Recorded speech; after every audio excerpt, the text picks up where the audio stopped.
The house wasn't supposed to be temporary, but that's how Daniel treated it from the beginning. He had just moved to a small town outside Portland for work, and the rental market was limited. The place he found was older than he preferred, but it was quiet, affordable, and close to his job. It sat at the end of a narrow street with only 2 neighboring houses, both set far enough apart that you wouldn't notice them unless you were looking. The landlord mentioned that the previous owner had lived there for decades and passed away the year before. Daniel didn't think much of that. Older houses usually came with some kind of history. The first few days felt normal. The house didn't creak much, and nothing seemed out of place. Daniel unpacked slowly, keeping most of his belongings in boxes. He didn't plan on staying long, so there was no reason to fully settle in. His bedroom was upstairs at the end of a short hallway. Across from it was a smaller door that the landlord had pointed out during the walk-through. "That room isn't used," he had said. "Just storage. You can leave it closed." Daniel had nodded and never opened it. On the third night, Daniel woke up around 2:30 a.m. He didn't know why. The room was dark except for the faint glow of a streetlight coming through the curtains. He lay still for a moment, waiting to fall back asleep, when he heard a soft sound from the hallway. It sounded like something shifting. Not loud. Just enough to notice. Daniel turned his head toward the door. He kept it closed at night out of habit. The sound came again. A light step. Then another. He told himself it was the house settling. Temperature changes. Wood expanding. He had read about that.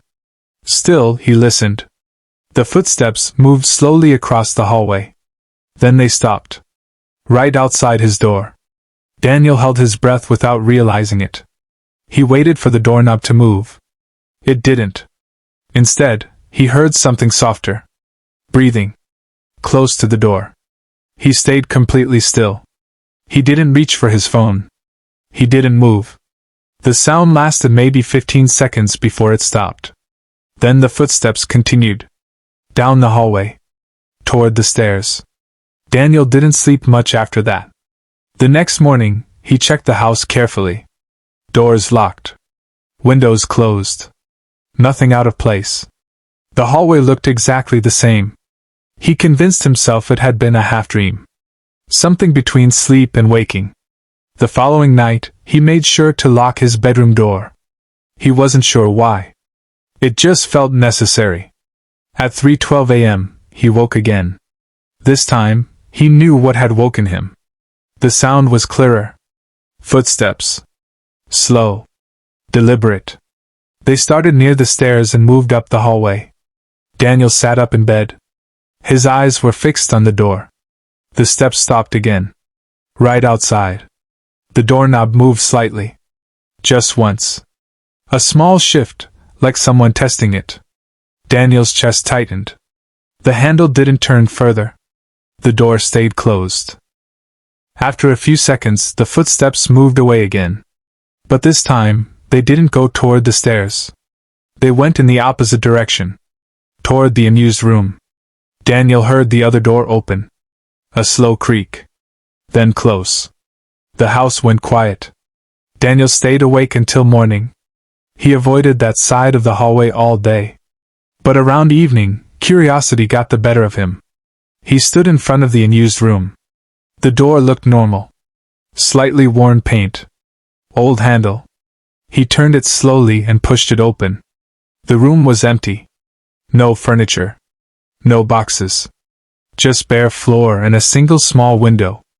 He stepped inside. The air felt colder than the rest of the house. Not dramatically. Just noticeable. He looked around for anything unusual. There was nothing. As he turned to leave, he noticed something on the inside of the door. Faint marks. At about chest height. Scratches. Thin. Repeated. All in the same area. Like something had been dragged slowly against the wood. From the inside. Daniel closed the door. He didn't open it again. That night, he slept with the light on. At 2:47 a.m., the footsteps started again. This time, they didn't stop at his door. They went straight to the unused room. The door opened. Daniel listened carefully. No footsteps coming back out. Just silence. After a minute he heard something else. A slow, steady movement. Inside the room. As if someone was walking in circles. Daniel stayed in bed, staring at the door, trying to convince himself to ignore it. Then he heard a voice. Low. Calm. From the hallway. Daniel! He froze. The voice was right outside his door. It didn't sound distorted. It didn't sound unnatural. It sounded like someone speaking normally. Close enough that he could hear the breathe behind the word. He didn't answer. The voice didn't repeat. After a few seconds the footsteps returned. Slow. Moving away from his door. Back toward the unused room. The door opened again. Then closed. Daniel got out of bed without thinking.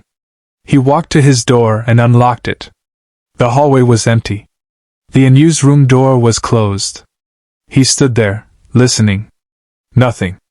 He stepped forward and opened it. The room was empty. But the window was open. Daniel was sure it had been closed earlier. Cold air moved slowly through the room. He stepped closer to the window. That's when he noticed the floor. Faint marks. Circular. Like something had been walking the same path over and over. He closed the window. Shut the door. And went back to his room. The next morning, Daniel called the landlord and said he was leaving. He didn't explain. He didn't wait for a response. He packed what he could in a few hours and drove away. A week later, the landlord called him. He said the house was empty again. But one of the neighbors had complained. They had seen someone standing at the upstairs window late at night. Looking out. Daniel didn't go back. Emily had only been in the house for 3 days when she realized something wasn't right, but it wasn't obvious at first. It didn't feel like the kind of place that should have made her uncomfortable. It was a normal 2-story home in a quiet neighborhood outside Denver. Clean. Recently painted. The kind of place that looked like it had been taken care of. She had moved in alone after taking a new job. The house was a rental, but the price was lower than anything else in the area. When she asked the landlord why, he said the previous tenant had left unexpectedly, and the owner just wanted someone reliable. Emily didn't ask anything else. The first 2 nights were quiet. She spent most of her time unpacking, organizing the kitchen, setting up her bedroom upstairs. The house felt empty, but not in a strange way. Just quiet. On the 3rd night she stayed up later than usual. It was just after midnight when she finally turned off the lights downstairs and went up to bed. The hallway upstairs had 3 doors, her bedroom, a bathroom, and a smaller room at the end that she hadn't used yet. She kept that one closed. At around 1:40 a.m., she woke up.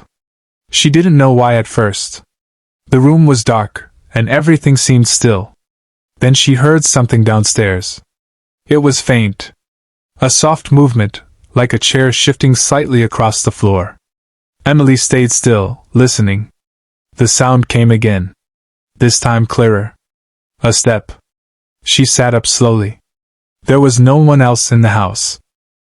She reached for her phone, checking the time again, as if that would help her understand what she was hearing. The sound didn't continue. After about a minute of silence, she told herself it was the house. Old wood. Temperature changes. She lay back down. But just as she closed her eyes, she heard something else. The front door. Not opening. Locking. A distinct metallic click. Emily sat up again, her heart beating faster now. She knew she had locked the door before coming upstairs. She listened carefully. Nothing followed. She didn't go downstairs. She stayed in bed until morning. The next day, she checked everything. The front door was locked. The deadbolt was engaged.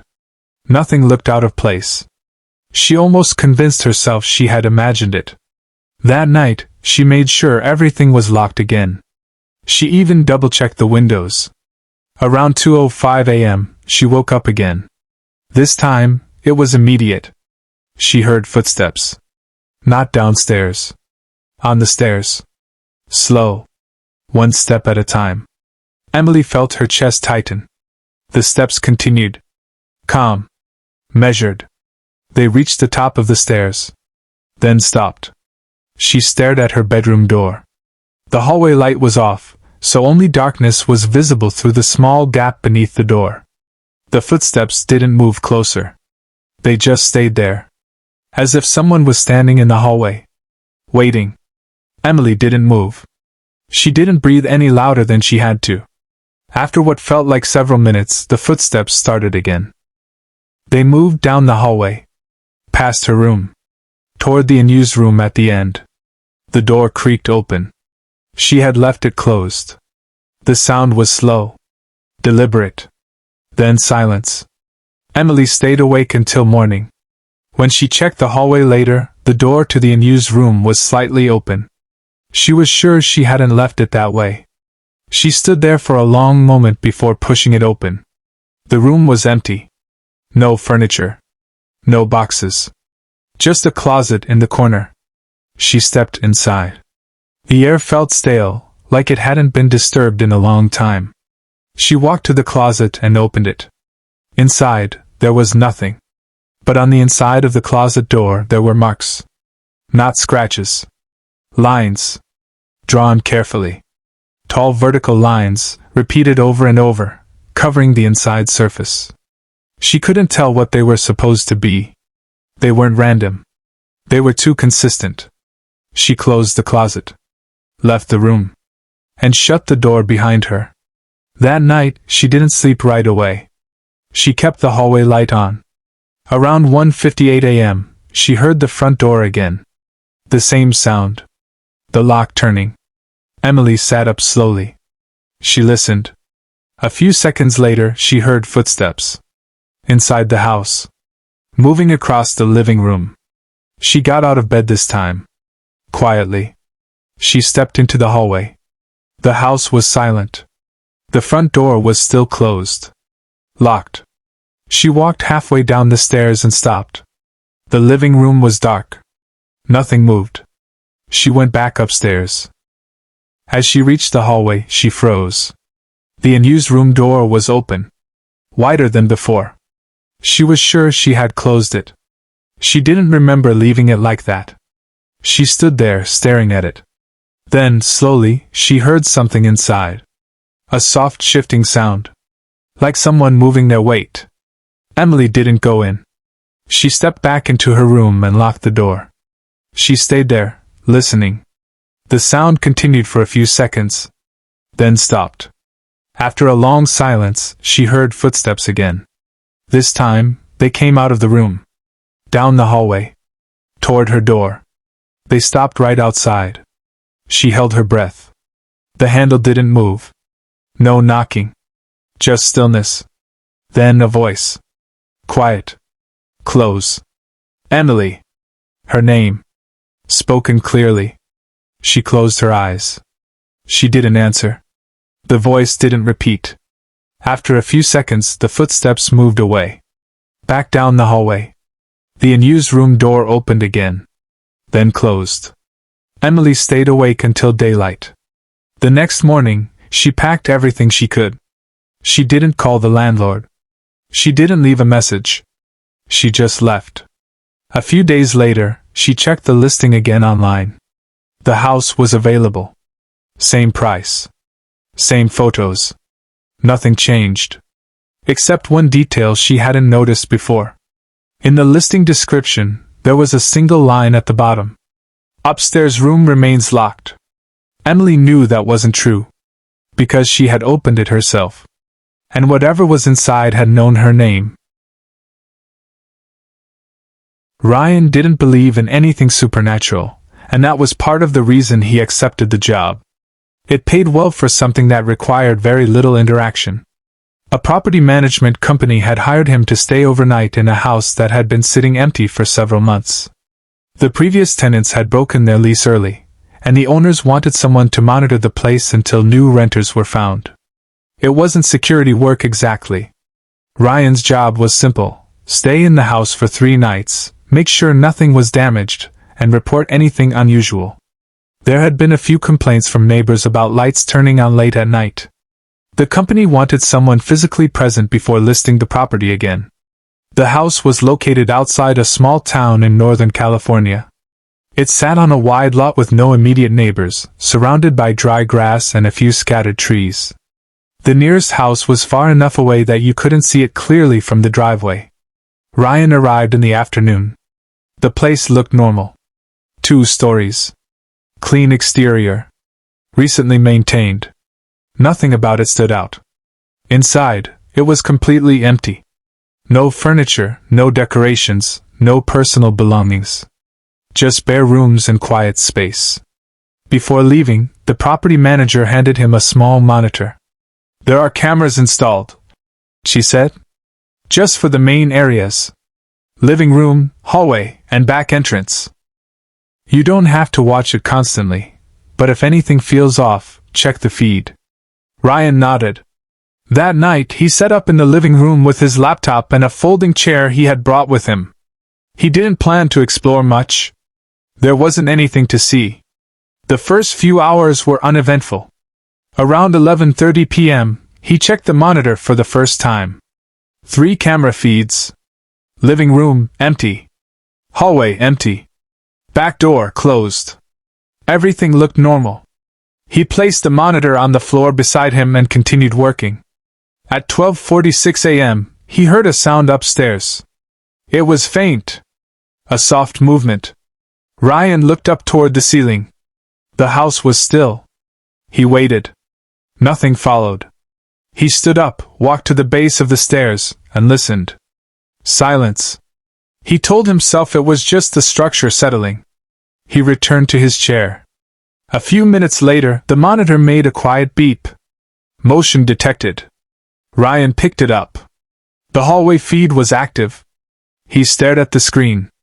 The upstairs hallway was empty. No movement. He watched for a few seconds. Nothing changed. He set the monitor back down. At 1:12 a.m., it beeped again. This time, the living room feed. Ryan looked around. He was sitting in the living room. There was nothing moving. He looked back at the screen. The camera angle showed the same room, but something felt slightly off. The position. The perspective looked different. He couldn't explain it. He adjusted his seat and compared it again. It matched. The room was empty. He shook his head and went back to his laptop. At 1:38 a.m., the monitor beeped again. Hallway. Ryan picked it up immediately. This time, something was different. The hallway light was on. Ryan was certain he hadn't turned it on. He stared at the screen. The camera showed the length of the hallway, ending at a closed door. He hadn't opened any of the upstairs doors yet. As he watched, the door at the end of the hallway moved. Slightly. It didn't open fully. Just enough to show that it wasn't closed anymore. Ryan stood up. He placed the monitor on the table and walked toward the stairs. Each step felt louder than it should have. When he reached the top, he stopped. The hallway light was off. The door at the end was closed. Exactly as before. He didn't move for several seconds. Then he stepped into the hallway. He walked slowly toward the door. When he reached it, he placed his hand on the handle. It was cold. He opened it. The room inside was empty. Bare walls. No furniture. He looked around briefly, then stepped back into the hallway and closed the door. When he returned downstairs, the monitor beeped again. Living room. Ryan looked at the screen. The living room camera showed someone standing in the middle of the room, facing the stairs. Ryan froze. He turned his head slowly toward the actual living room. It was empty. He looked back at the monitor. The figure was still there. Not moving. The shape was clear enough to be human. But there were no details. No face. No clothing. Just a standing outline. Ryan didn't move. After a few seconds, the figure on the screen turned and walked out of frame. Ryan set the monitor down carefully. He didn't check the room again. He didn't want to confirm it. For the next hour, he stayed in the same spot, barely moving. At 2:57 a.m., the monitor beeped one last time. Back door. Ryan looked. The camera showed the back entrance. The door was open.